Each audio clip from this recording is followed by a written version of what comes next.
Kok gelap? Dah on nih.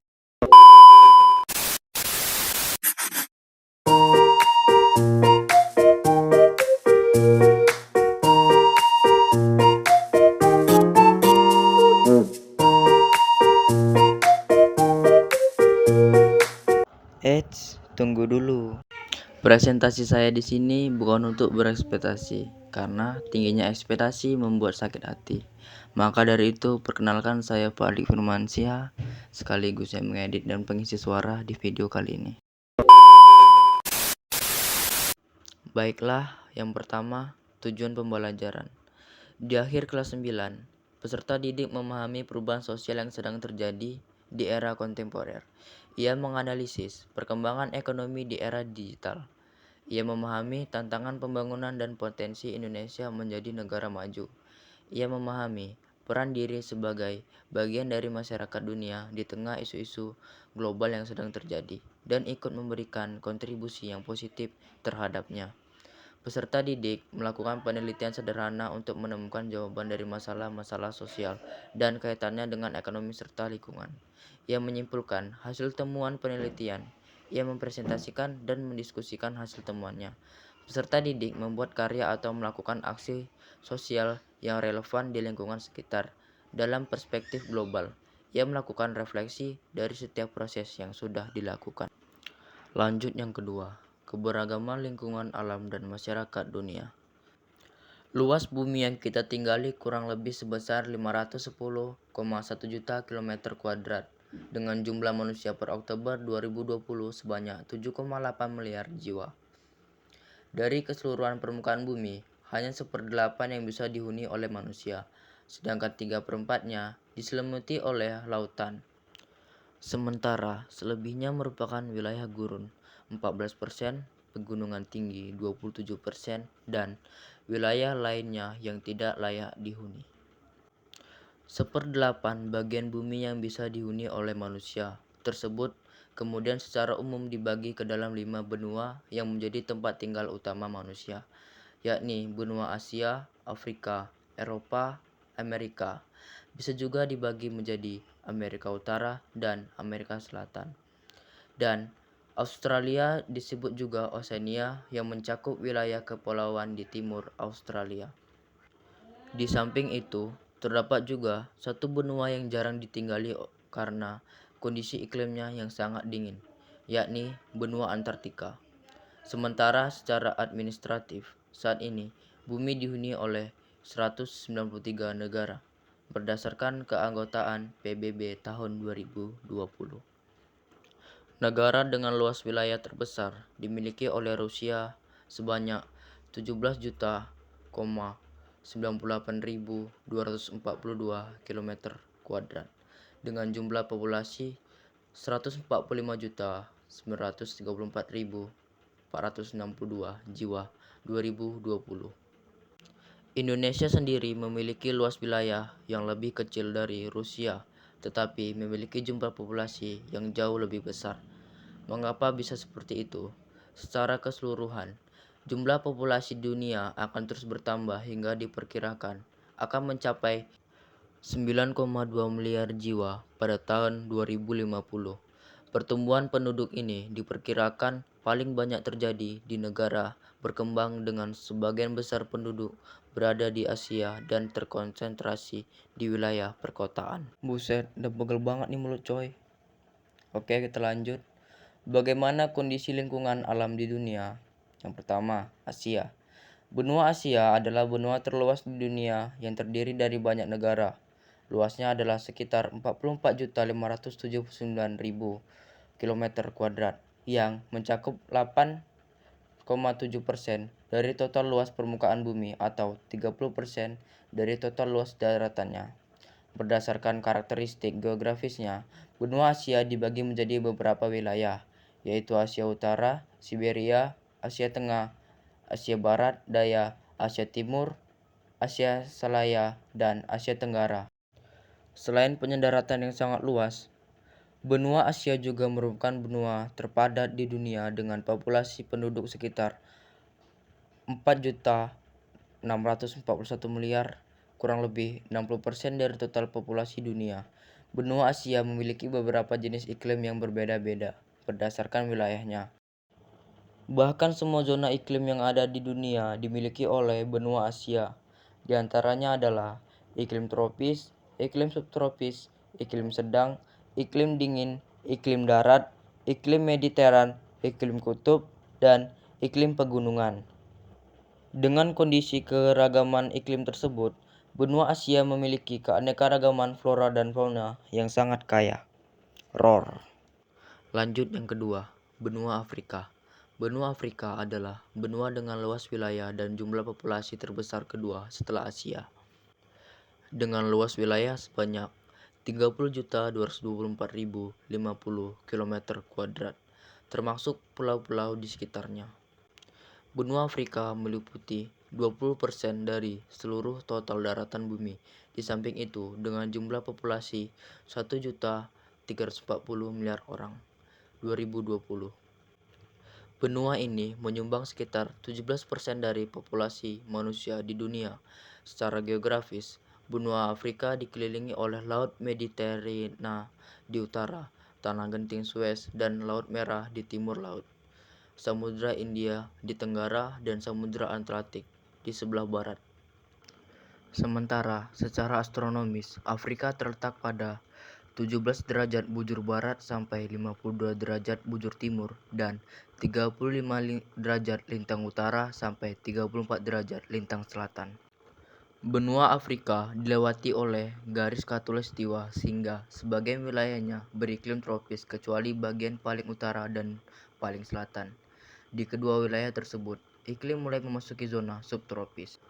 Benua Afrika adalah rumah bagi keanekaragaman hayati dengan jumlah terbesar spesies megafauna atau spesies hewan yang berukuran besar. Selanjutnya, benua Amerika. Benua Amerika merupakan benua dengan luas yang besar dan membentang dari bagian utara hingga selatan bumi. Benua ini disebut dengan benua baru. Wilayahnya terdiri dari Amerika Utara, Amerika Tengah, dan Amerika Selatan dengan total luas sebesar 42.549.000 km² dan populasi sebanyak 1,2 miliar orang. Letak benua Amerika berjauhan dengan benua lain seperti Eropa, Asia, dan Afrika karena dikelilingi oleh wilayah samudra yang luas. Beberapa literatur menyebutkan jika benua Amerika bisa dibagi dua menjadi benua Amerika Utara dan Amerika Selatan, karena keduanya memiliki karakteristik iklim yang berbeda dan secara letak sudah terpisah karena adanya salat buatan yang dibangun di Panama, Amerika Tengah.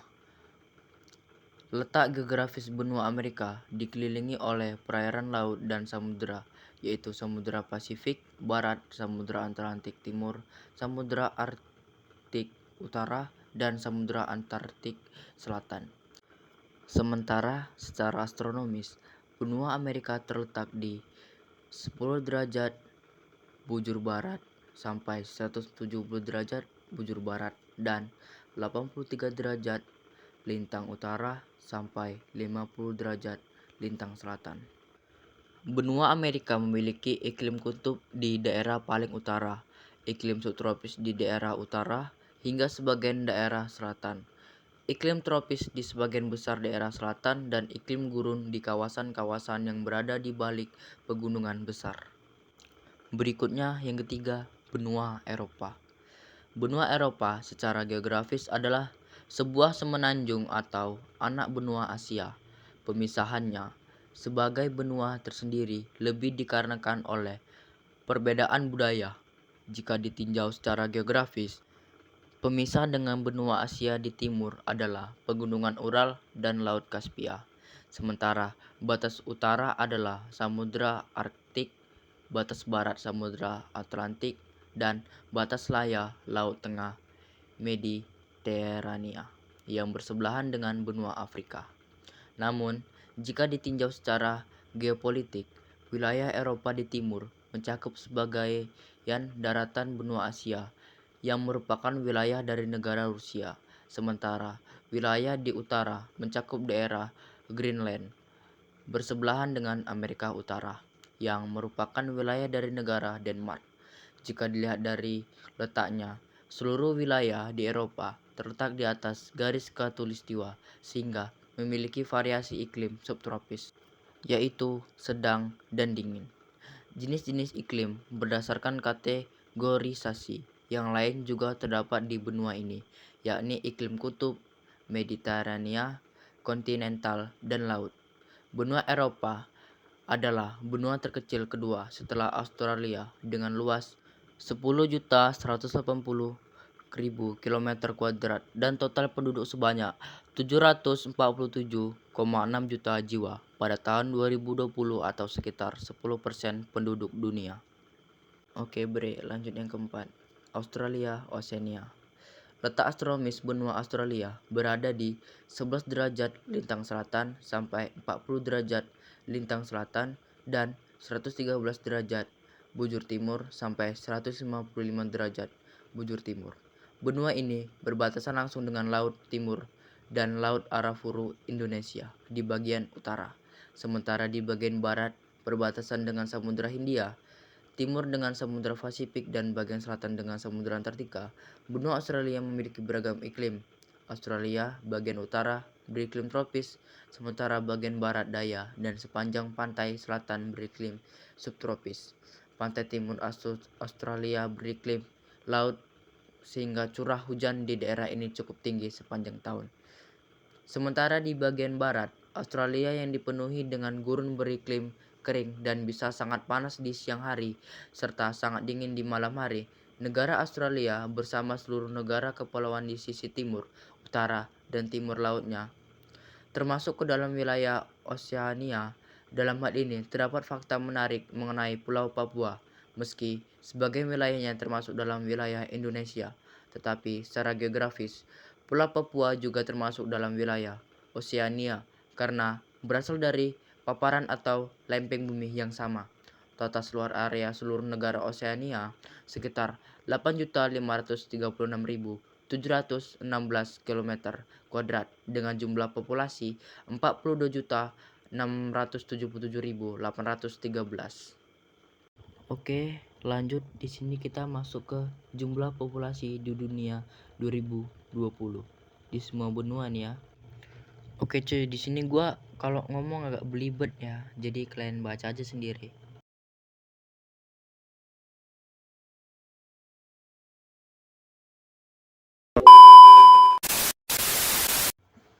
Oke, kita lanjut. Bagaimana persebaran awal manusia modern di dunia? Pernahkah kalian bertanya dari wilayah mana masyarakat awal dunia berasal?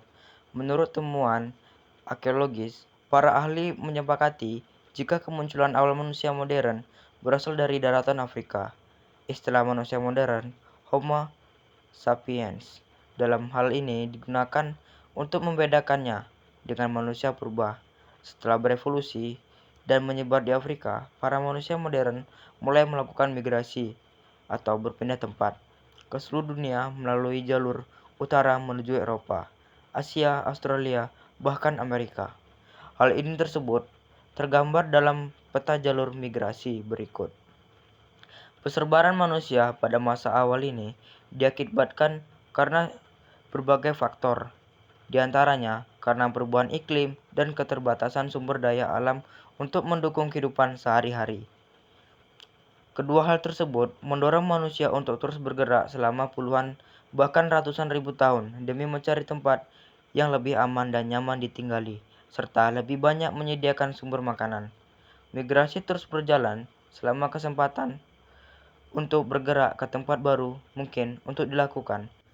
Sementara migrasi baru terhenti ke jalur pergerakan tertahan oleh penghalang alam yang saat itu sangat sulit untuk dilalui seperti samudera atau gletser, bongkahan es besar.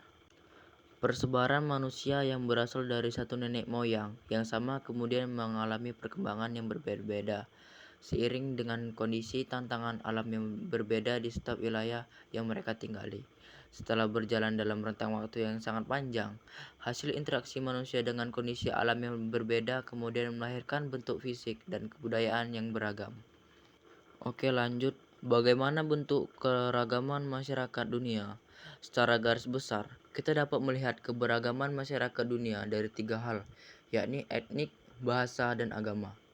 Kelompok etnik atau di Indonesia lebih dikenal sebagai suku bangsa adalah sekumpulan masyarakat yang memiliki ciri-ciri budaya yang sama. Tercatat ada ribuan etnik yang terdapat di seluruh dunia dan sekitar 1.000 diantaranya ada di Indonesia. Contoh, kelompok etnik di dunia adalah etnik Han, Asia Timur, Arab, Asia Barat Daya, Serbia, Eropa Timur, Jerman, Eropa Barat, Kongo, Afrika, Apache, Amerika, dan lain sebagainya. Sementara, contoh kelompok etnik atau suku bangsa di Indonesia adalah seperti Aceh, Minangkabau, Dayak, Madura, Bugis, Papua, dan lain sebagainya. Ribuan kelompok etnik yang ada di dunia menuturkan ribuan ragam bahasa. Namun, karena ada banyak kelompok etnik yang menuturkan bahasa yang sama, maka varian ragam bahasa jumlahnya lebih sedikit dari varian kelompok etnik itu sendiri. Menurut data yang dirilis oleh jurnal Ethnologue 2000, tiga bahasa dengan jumlah penutur terbanyak saat ini adalah bahasa Mandarin 874 juta, Hindia atau Hindia 366 juta, dan Inggris 341 juta. Sementara, jika dilihat dari daftar negara yang memiliki jumlah variasi ragam bahasa terbanyak, Papua Nugini ada di urutan pertama disusul oleh Indonesia. Selanjutnya, terkait dengan keragaman agama yang ada di dunia, pemeluk agama terbanyak saat ini adalah Kristen dan Katolik dengan total sekitar 2,3 miliar orang.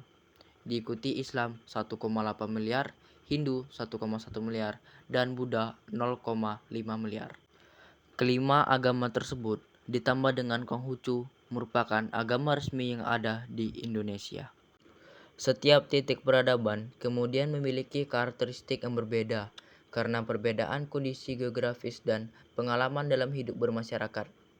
Dalam perkembangannya, setiap wilayah peradaban tersebut kemudian mulai melakukan interaksi, baik dalam bentuk konflik maupun kerjasama untuk saling memenuhi kebutuhan hidupnya.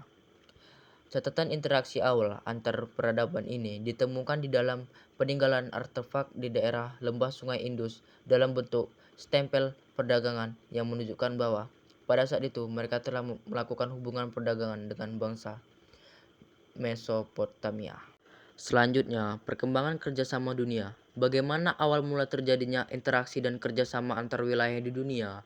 Pada masa awal perkembangan kebudayaan manusia, beberapa kelompok masyarakat yang tinggal di daerah aliran sungai yang subur dapat mengembangkan peradaban yang maju. Umumnya, mereka tinggal di daerah lembah sungai. Setidaknya, terdapat beberapa kebudayaan yang telah mencapai puncak peradaban di era kuno seperti peradaban di lembah sungai Eufrat atau Tigris, Mesopotamia atau Irak, lembah sungai Indus, Mohenjo-daro, Harappa atau Pakistan, lembah sungai Nil, Mesir, dan lembah sungai Huangho, Tiongkok. Keempat peradaban tersebut mencapai puncak kemajuan di sekitar 2000 sampai 3000 tahun sebelum Masehi.